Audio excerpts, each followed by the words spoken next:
You wake in the dead of night to a name echoing in your mind. Her name, his name, the one you believe you cannot live without. You feel your pulse quicken, a familiar heat rising in your chest. In that moment, you think you understand the gravity of love, its sweetness, its torment, the way it promises salvation even as it threatens to consume you. Yet beneath that familiar ache, a dissonance hums. How can something so universally revered be so achingly hollow? Imagine stepping into a grand theater, the lights dimming as you take in the rows of silent faces. You're convinced this stage holds the greatest spectacle of human experience, but the curtains don't part for tenderness or ecstasy. Instead, they unveil an empty void. No orchestra swells, no spotlight finds you. Only the truth that what you sought was never truly there. The applause you craved echoes back from walls that never heard your name. Is this shock or revelation? You cannot yet tell. You clutch the edge of your seat, heart pounding with a question that strikes like lightning. What if love, in all its poetic splendor, is nothing more than a mirage, an elaborate illusion woven into the fabric of your desires? Every legend tells of a hero who vanquished darkness. But what if the darkness lived not outside, but within the hero's yearning heart? You discern a grotesque paradox. The very force that promises to unite you with another could be the supreme architect of your separation. From yourself, from reason, from reality. You've read the florid verses, absorbed the tear-streaked ballads, and believed that love redeems.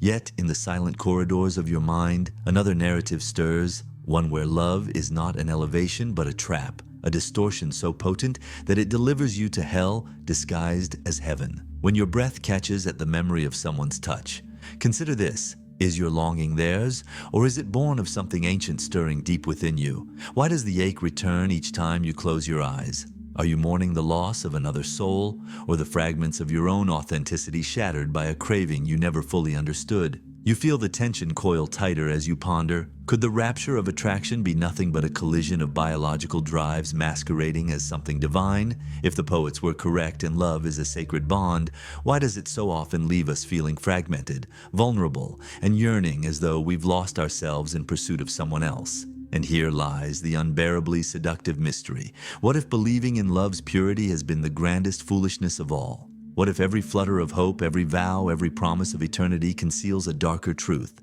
That love is a construct, a myth engineered by your psyche to keep you forever chasing an ideal that can never be claimed? You sit on a precipice now, staring into that abyss, heart thrumming with dread and anticipation. You sense that unveiling this ruse will not just change your view of romance, it will force you to confront the deepest chasms within your own soul. Can you bear to face the possibility that the very thing you've worshipped might be an illusion? That your greatest longing is in fact a cage? The question reverberates in the stillness, demanding an answer. And as the echoes fade, you realize that the journey has only just begun. Into the hidden machinery of desire, into the boundless terrain where truth and deception entwine. What lies beyond this threshold is no longer speculation but necessity. To uncover why love, with all its promise, may be the most elaborate illusion of the human heart, and what it means for everything you thought you knew about connection, freedom, and the self. Hold that weight, for in the next moment, you will glimpse the hidden roots of this grand deception, and find the first clue to liberating yourself from love's mesmerizing spell. You step deeper into the labyrinth and feel the walls closing in, though the cracks between them glimmer with unseen machinery. This is where the secret begins. Not in rose-tinted sonnets, but in the raw anatomy of your own will. Long before you first felt your heart race, your inner puppeteer had already begun its performance. Beneath every longing pulse lies a blind, irrepressible force, what Schopenhauer called the will. It is neither benevolent nor malevolent, but ruthless in its singular aim, self-preservation of the species. Your desire for the beloved is not a poem or a promise. It is the will to life wearing a lover's mask. You mistake the fever in your veins for a spiritual bond, yet it is nothing more than the will tricking you into propagating itself.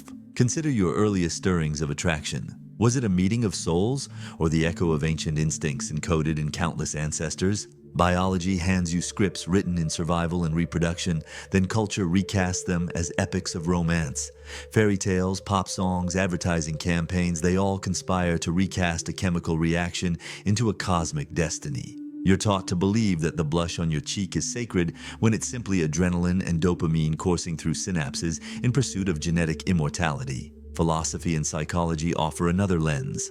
From Freud to Jung, thinkers have whispered that love is less about the other and more about the self. You project your unfulfilled longings onto a partner, your shadow, your unclaimed potential, and worship that reflection as divine.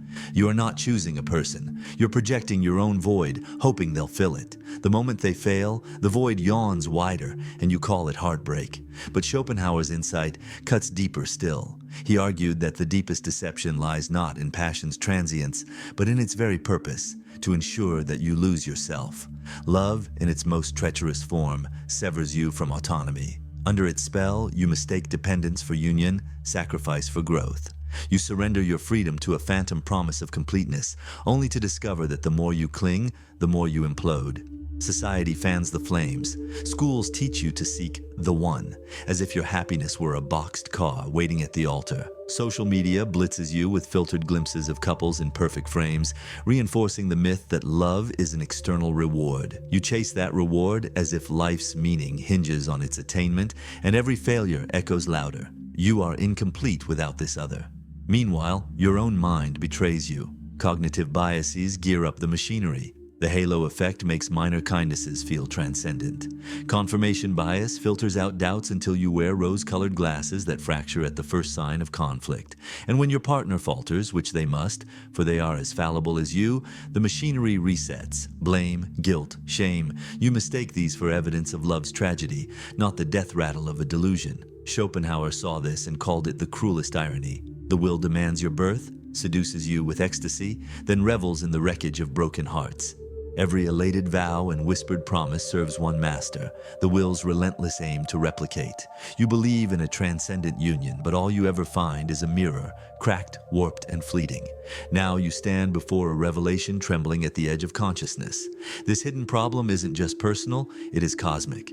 The very force that compels you to reach for love is designed to keep you shackled to illusions. It drills into your psyche with cultural myths, biological imperatives, and psychological blind spots. It persuades you that surrender is sublime when it is subjugation. Feel the tension tighten. The machinery hums, yearning to recruit you deeper into its grand deception. Yet within that tension lies the first fissure, a chance to recognize the puppet strings and glimpse the gears turning beneath. You've peeled back the veneer. Now you must peer further into the abyss where desire and deception collide. In the next turn, you will confront the silent consequences of this hidden force, how it shapes not only your love life, but the very fabric of society, orchestrating collective heartbreak on an unimaginable scale. Prepare to see the world through unflinching eyes as the unseen roots of this illusion twist into every corner of your existence. You press your palm against the glass of reality and feel it tremble, an invisible pressure mounting from within. What you once believed was a tender dance of hearts now reveals itself as an unseen tide, pulling you deeper into patterns you barely comprehend. The consequences of the will's masquerade are not spectacular fireworks, but a slow, relentless reshaping of everything you touch. Look around at your life, the rooms you've shared, the pictures you've taken, the plans you once made together. Each memory gleams with nostalgia, yet under that sheen hides a subtle erosion of your inner world. Why do familiar places now feel hollow? Why does the laughter you once shared echo like a distant bell, faint and unreachable? These aren't mere melancholic aftershocks. They are the footfalls of a larger design at work. Neuroscience shows that each surge of longing rewires your neural pathways. Oxytocin floods your brain, cementing bonds, but it also builds chemical cathedrals that demand constant worship. When the rituals fade, when the messages go unread, the meetings postponed, the touch delayed, the cathedrals begin to crumble, leaving behind a neural ruin more devastating than any heartbreak. You don't just lose a person, you lose the architecture of your own emotional home. Cultural conditioning fans these flames. Scroll through any feed and you'll find the script. Two perfectly matched souls, destined from birth, completing each other in branded harmony. Every advertisement, every romance novel, every film reinforces the myth that love must follow this tidy blueprint. Children grow up expecting a fairy tale, and adults chase that mirage, clutching at glossy illusions that dissolve on contact. We mistake these depictions for truth, never realizing we're cast in roles written by marketers rather than poets. Even your language conspires against you. Terms like soulmate and true love imply a predestined perfection that can never stumble or fail. When reality contradicts this myth, when arguments flare, obligations arise, one partner changes jobs or countries, the language betrays you, steeping you in guilt and disillusionment. You begin to question your own worth. If this isn't perfect, maybe I'm to blame. And so the cycle tightens. Self-doubt begets anxiety. Anxiety breeds conflict. Conflict confirms the myth that love is fragile and rare. On a societal scale, these unseen consequences ripple outward. Divorce rates climb, yet the rhetoric around love grows ever more exalted. We plaster invocations of unconditional support and eternal devotion on social feeds, even as we abandon relationships at the first sign of discomfort. The dissonance between what we preach and what we practice fosters widespread cynicism. Love is dead, people declare, or there are no good partners left. Yet the real tragedy is not that love has died, but that we've been chasing a phantom all along. Your own biases amplify the trap. The scarcity fallacy whispers that if you let go, you'll never find another. The sunk cost fallacy convinces you to stay in toxic bonds. The optimism bias ignites hope that this time will be different, only to crash once more. Each bias is a gear in the will's contraption, remorseless, impersonal, grinding you toward outcomes you never consciously chose. And then there are the hidden costs you scarcely notice. The friends neglected because your partner demands all your time, the passions abandoned because they no longer fit into a two-person script, the self-worth eroded by endless self-comparison to idealized couples. Love's illusion doesn't simply shape your romantic life, it reshapes every corner of your existence, from career choices to mental health, leaving a landscape fraught with regret and muted sorrow. Can you sense the urgency? This isn't an academic debate, it's a matter of survival for your psyche. The longer you remain under love's spell, the deeper its consequences sink their roots. You risk losing not just happiness, but the very capacity to recognize freedom, authenticity, and genuine connection. The trap grows more sophisticated by the day, layering technological lures like dating apps and algorithmic matchmaking atop the same ancient machinery. And yet, within this bleak panorama, a flicker of possibility glows. To see the trap is the first step toward dissolving it. You are on the brink of a revelation that will reframe every memory, every longing, every failure, and equip you with the means to reclaim your mind and your heart. But before the chains can fall away, you must understand the full weight of what you've carried unseen. In the next section, you will learn how to mount your rebellion, how to shatter these hidden chains and reclaim the truths your soul was meant to know. Prepare yourself. The path ahead demands courage more profound than any heartbreak you have ever endured. You push against the walls of that invisible cage and feel the first crack form beneath your fingertips. What if the answer to love's illusion lies not in surrender, but in revolt? Imagine ripping away the rose-colored veil to stare at desire's machinery, and then using that insight as a weapon. Begin by reclaiming your solitude. Schopenhauer lived in deliberate isolation, embracing quiet over companionship so he could observe his mind unfiltered. You too must carve out silent hours. No screens, no chatter, just you and the raw throne of your own thoughts. In that hush, the will's whisper grows audible and you gain the power to name it, to say, "This is not love, this is a command I refuse."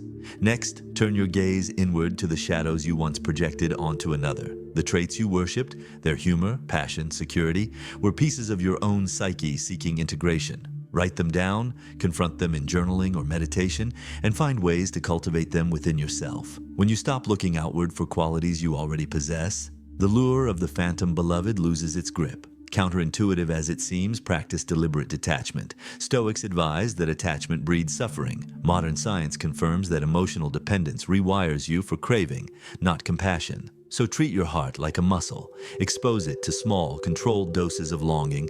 Read a sad poem, revisit an old song, then watch yourself endure without collapse.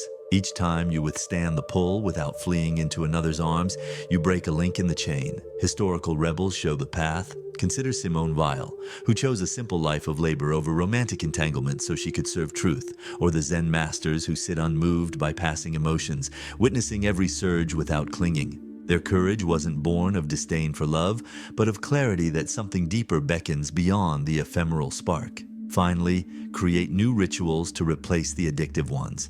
Instead of waiting for messages or dates, build a practice of daily creation, painting, writing, movement that floods your brain with dopamine untethered from another person. When your reward centers learn to celebrate your own achievements, the brain rewiring that once enforced heartbreak now empowers self-fulfillment. Feel the exhilaration of this rebellion. You are no longer a passive actor in a drama scripted by the will.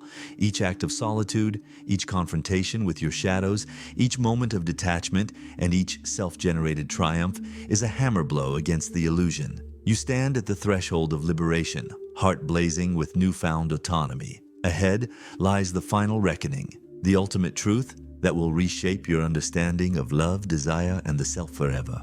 You stand at the summit of your own soul, the air electric with possibility, all the maps you once clung to, romantic cliches, cultural dogmas, chemical compulsions, lie discarded at your feet. In this moment of crystalline clarity, a single, blinding revelation pierces the haze. What you called love was never an other-directed force at all, but a projection of the will imprisoned in your own mind.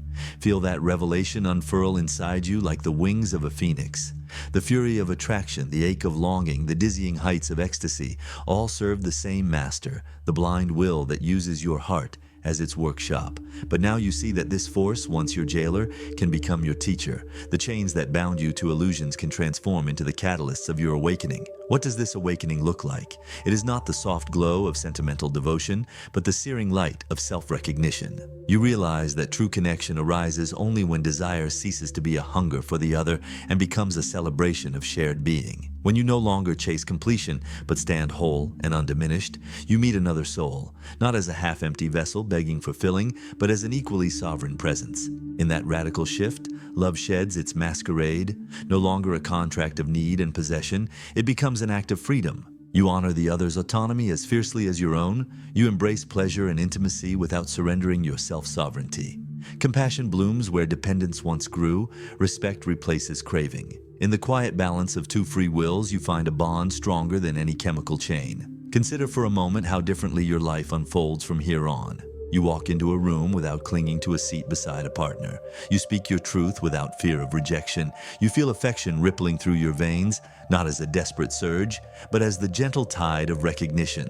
I see you. You are as real as I am.